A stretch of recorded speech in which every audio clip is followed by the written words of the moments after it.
Has anybody ever put pressure on you to change? But then you wonder, how would this change benefit my life? Like, I love this person, I care about them, but these changes that they are suggesting that I make, I've processed it and I don't see where it benefits me. You know why? Because it more than likely benefits them.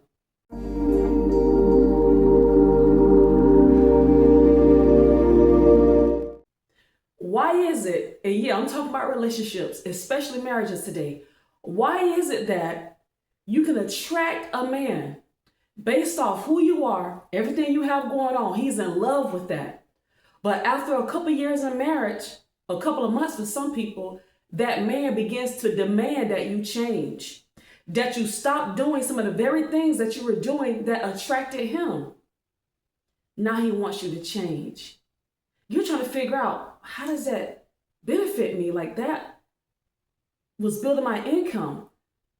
That was fulfilling me. Like, that's my gift. Those are my skills. That's what I know. I was very comfortable with that. I was growing in that field. Why does he want me to change? Why does he want me to quit? Let's dive a little bit deeper. Welcome back to Ignited. I'm Antoinette. You know, Tamela Mann has a song, and I want y'all to look it up because she's singing a whole lot better. But let me give you a little intro. Change me, oh God. Make me more like you. Change me, oh God. Wash me through and through.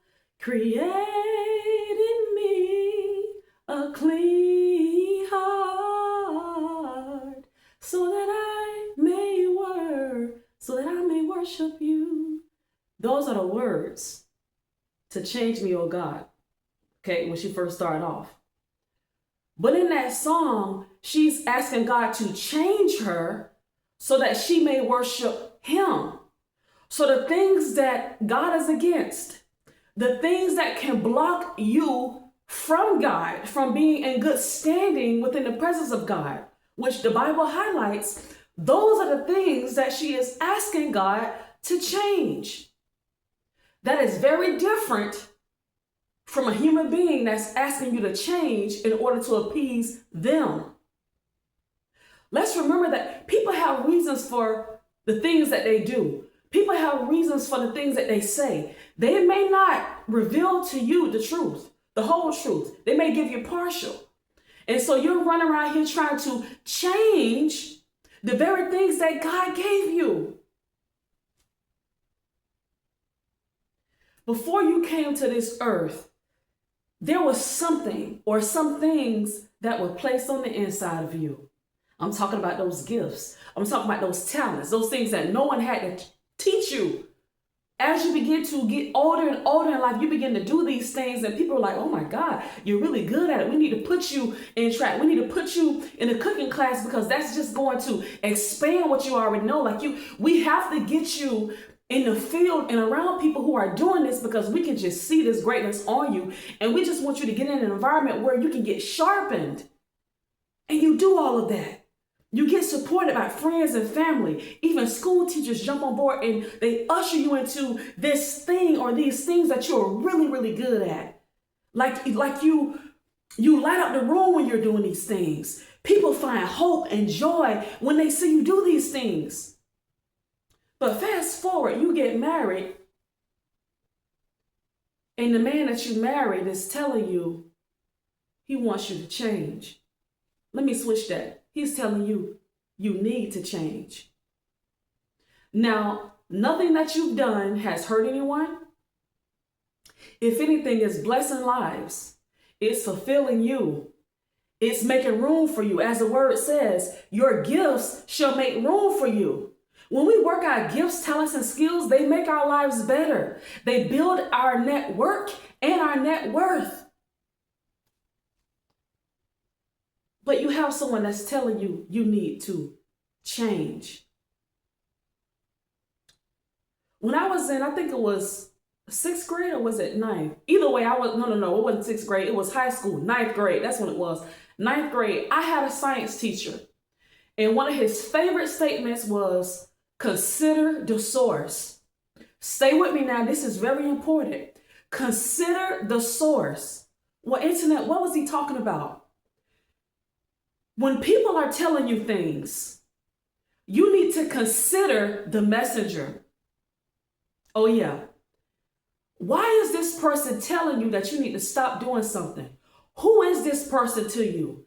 How do they benefit by you engaging in this thing they're telling you to stop? Or how do they benefit from you not engaging in this thing they're telling you to stop? You see, some men are selfish. Some men are hyper manipulative. They have to have control. And if you do anything outside of what they give you authority or permission to do, they feel as though they lose control. They feel as though they are not in charge. This is a sticky topic, I'm telling y'all. I mean, I can already feel the tension because I'm talking about a dynamic of marriage that can be very toxic. There should never be a time that you shut God out in order to appease a human being. What it looks like to shut God out is to continue doing the things that gives God the glory. If someone is prompting you to stop doing something that gives God the glory, something's not right. That person may not be in God. Because if lives are being changed, souls are being set free, people are coming out of depression, people are learning how to live again, you are helping to restore marriages, you are helping to restore confidence in people. People who have been through a lot of trauma, they're able to find themselves and learn how to live again through the things that you're doing, through the way that you're serving. And then you have someone on your shoulder telling you, stop doing that. People are going to think you flirting. Stop doing that. Oh, you and your masculinity. Stop doing that. Let me take care of you. You are a woman. You need to get in your femininity. You don't need to work like that no more. It comes in subtle ways and sometimes harsh. So many women, thousands, probably millions, have put the brakes on who they are because their husband told them he didn't want them doing it for whatever reason. Maybe he never told her the reason, and because she is submissive to him and he is the head, she stopped doing what she was doing. But can I take you to the scriptures that talk about the virtuous woman, the Proverbs 31 woman? That does not sound like a woman who was told to sit down and shut up. That does not sound like a woman who was afraid of her husband. If anything, it says that her husband was known based off who his wife was. It talked about this woman getting up before the sun come up, out, taking care of the home, out getting things that she need to bring back to the home, that she's considering a field in order to buy it. How can a woman go and buy land? How can she go and buy properties if she's being told to sit down and shut up and she's not able to flow in the gifts, talents, and skills that God have blessed her with? Her parents have spent 18 to 30 years with her, putting her in environments where she can grow, where she can flourish. And then she gets married and this man takes the same amount of years, breaking her down, taking that away from her, till this woman becomes someone that she never knew. She's a stranger to herself. And anytime you go from being vibrant to depressed because you're doing what someone told you to do, that's against your will, but in order to appease them and to keep the peace,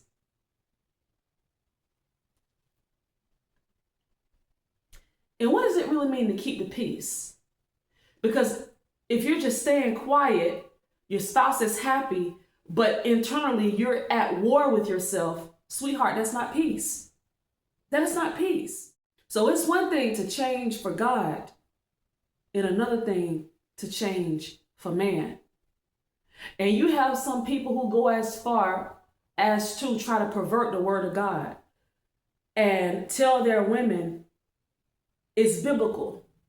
In order to follow, you have to stop doing certain things because you're in a position of leadership.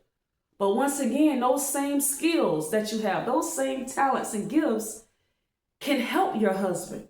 The things that he have going on that can bring more money in the home, that can bring more opportunities to him as a man. But because of the egotistical traits that some men have, they don't see that. They're happier when a woman is at war with herself. They're happier when a woman is at home, sitting at home like a hag, not really taking care of herself, gaining weight, depressed. He may act like he cares, but on the inside, he's jumping for joy because now you're not on the market, if you will. And not on the market as far as another man, but you're not out there. You're not out there where people are praising you, if you will. You're not out there making a name for yourself. Whether you're trying to make a name for yourself or not, if you are excellent at what you do, your name will move. Your name will go before you. Some men can't handle that. Change. Before you make a change, make sure that you're benefiting from that change. Make sure that you're going to be at peace with that change. Make sure that you're not changing in order for somebody else to be happy, but in exchange, you're depressed. Change is necessary. Change is good. But if change turns you into a woman that you don't recognize, if change turns you into a woman that you are ashamed of, that doesn't look like the woman you were 15 years ago, but a lesser version of that, and somebody else is happy about that, that's not a relationship that's built off the foundation of love, clarity, or respect. When you're operating at 100%, you are an asset to your husband. You are a blessing to your husband. But if he's telling you don't do this, don't do that, and these things are not hurting the marriage, and now you're operating at 13%, what is that going to do to the marriage? Because he may be happy with you no longer engaging in certain things, but it's causing you to die a very slow death. Your spirit is now broken. Your confidence have been destroyed. The talents and gifts that you had within have been stolen from you over the course of time, with him telling you this and that, manipulating your mind, manipulating your will. And to allegedly keep the peace, you decide to change into someone that God never intended for you to be. It's time for you to put more thought into why you're making these changes. It's time for you to put more thought into the one who created you and remembering why you are here. God is your source. No man, no woman is your source. And when people believe that they are your only hope, they are your only source, they will begin to manipulate you and puppet you around to the point to where you can't move without their permission. Is this what you want? I hope this content has ignited you in some way, shape, or form.